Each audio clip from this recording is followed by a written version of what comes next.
ma pu ren thlei hian flat tho kha han soi te tia fret hi ren thlei khan sa ho kha ron zo to flat chu let link kha ni maya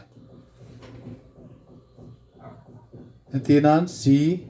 c d e f g a b c kha kan tia heda tang chuan a let zong chuan c b a g f e d c kan ti ta eng note po ama aya note chan ve niam zel kha flat chu ni mai ni atinan he hi c lo nia c flat khoi nge kan ti don chun c flat chu he hi lo nia ma se c he chu in kara hian note om lawa he hi b kha lo nia c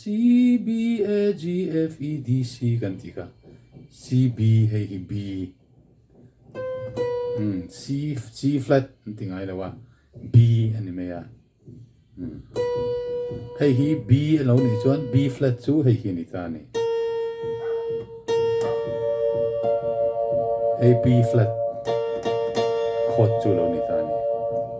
chuan b flat ania hei a lo ni a flat a flat chord chu hei hi lo ni ta chuan hei g flat chu hei hi lo nia ti zel kha ni mai ama aya no chan ve ni ka flat tho chu ni ta zel mai ni ka du to phot me ma pu ya ren tlein aron zo ni a lom khop mai guitar te kan per po in entiran f kan lo pera voi khat no chan ve fret khat te ka kan tol pe chuan e lo ni a chu vain f flat chu e ni ta ni hei F ania keyboard a po C D E F hei F ania F flat chu hei E hi ni ta chian ni hei E C D E F F flat chu E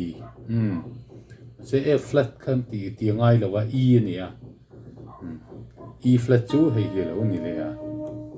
E flat hei D flat lo ni le ya E flat hei hi ka ma zel ani ti hani du tok phot me